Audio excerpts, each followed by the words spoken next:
Prezado Olavo de Carvalho, acabei de ler o seu artigo publicado pela revista Época desta semana.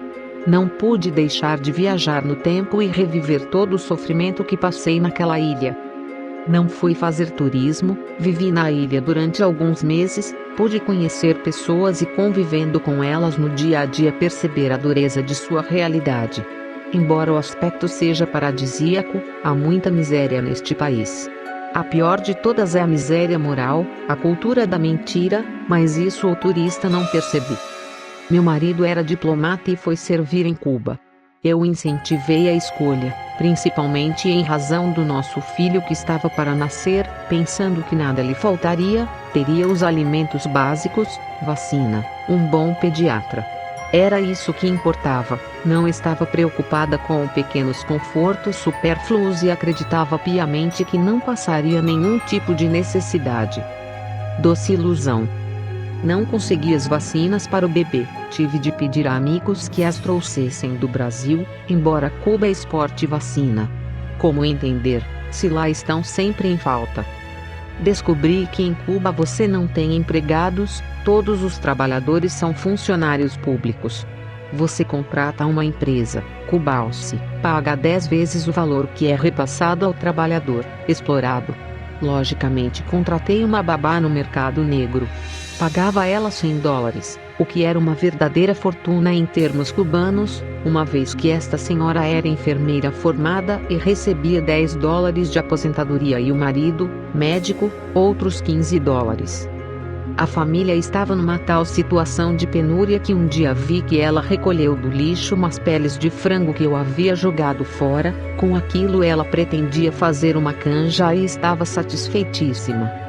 Além dessa senhora eu tinha também uma empregada que fazia o serviço de casa. A situação desta outra era bem melhor que a da babá, pois o marido trabalhava num bar e ganhava gorjetas em dólares. Esse é outro problema de Cuba, os jovens estão desistindo de estudar, pois vale mais a pena trabalhar com turistas, onde podem receber um pouco mais. Tratar a todos de forma igual nem sempre é justo, muitas vezes beneficia o preguiçoso. Assim eu me sentia quando ia a uma das feiras. Havia muito pouco que comprar, e em moeda cubana nada era barato. Horas, se o agricultor colher 20 cebolas, receberá por elas $5. Se colher 200 receberá $5. Se colher 2.000, seu prêmio será o mesmo. Solução: comida de potinho comprada no diplomercado. Não me pergunte o que as crianças cubanas comem, não consegui descobrir. O que me deixava louca era a forma como eles mentiam. No prédio onde eu morava, quando aluguei o apartamento, me garantiram que não havia nenhum problema com o abastecimento de água. Ocorreu que, pelo menos 3 vezes por semana, não havia água nas torneiras.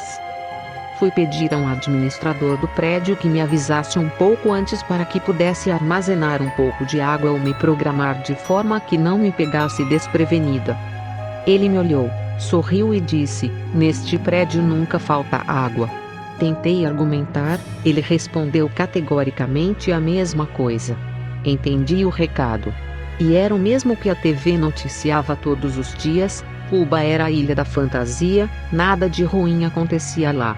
Fidel distribuía diplominhas de alfabetização e na reportagem seguinte, de forma muito didática, apareciam crianças brasileiras com os dedos decepados pelo trabalho. Toda a miséria de Cuba é culpa do embargo. É ele quem mantém Fidel no poder, porque os cubanos acreditam nisso e não veem que nada produzem, além de cana-de-açúcar, rum, em uma quantidade que para nós é insignificante, e charutos. O resto chega por navios ou não chega. O controle da população é incrivelmente eficaz. Fidel institucionalizou a fofoca. Em cada quadra existe um CDR, dentro de defesa da revolução, onde vizinhos se reúnem para proteger o regime.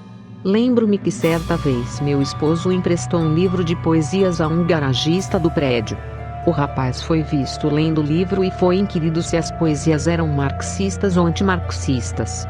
Os bons comunistas têm algumas regalias, os melhores empregos, os melhores colégios para os filhos e outras vantagens. Os que não concordam acabam por ser punidos, de uma forma ou de outra. Além disso, muita gente continua morrendo comida por tubarões. Apesar de todas as dificuldades, eu não pensava em voltar ao Brasil, mas tive de retornar muito precocemente e sem o meu esposo, que faleceu vítima de um erro de diagnóstico, aos 30 anos. Ele sofreu um típico infarto em casa. Não sou médica, mas todos os sintomas eram de infarto, e eu corri ao Hospital Cardiovascular de Havana, onde me disseram que meu marido estava bem. Fui tratada como louca, e, depois de deixá-lo esperando sentando num banco por pelo menos 2 horas sem socorro, ignorado pelos médicos, pedi que lhe dessem alta, pois via que a situação estava se agravando. Ao chegar ao carro ele começou a ter convulsões, e eu fui correndo chamar o médico, que, com muita má vontade, chegou na janela do carro e disse a ele que respirasse devagar. Inconformada e desesperada, levei-o imediatamente para a clínica Cira Garcia, onde o primeiro diagnóstico foi hipoglicemia. Depois me disseram que na verdade ele estava tendo uma embolia pulmonar, mas que o caso era simples, embora necessitasse de uma UTI. Transferiram meu marido para o terceiro hospital, Hermanos Almegeiras. Lá o médico veio conversar comigo, confirmou o diagnóstico de embolia pulmonar e me disse que ficasse calma, pois ele estaria bem e em poucos minutos eu poderia vê-lo.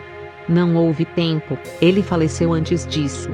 Uma semana depois recebo o atestado de óbito com o laudo do exame necrológico, infarto agudo do miocárdio. Não creio que seja necessário descrever toda a minha dor, mas a minha revolta, esta sim, sempre fiz questão de revelar, pois após todo esse episódio escrevi uma carta ao Ministério da Saúde de Cuba, denunciando principalmente a maneira desumana como meu marido foi tratado no hospital cardiovascular. Fiz isso não por mim, nem por meu marido, mas por todos os cubanos, que não podem nem reclamar. Obtive uma resposta cínica onde simplesmente me disseram que a demora no atendimento não tinha nexo com o falecimento do Marcus. Não houve realmente demora, o que faltou foi diagnóstico e dignidade. O preço que paguei por acreditar em Cuba foi alto demais. Por isso, mais que testemunha, sou vítima e infelizmente não sou a única. Não sei qual o futuro de Cuba, nada tenho contra Fidel, amo esse povo oprimido, que soube ser solidário comigo na minha dor, mas não creio que a situação possa se manter por muito tempo.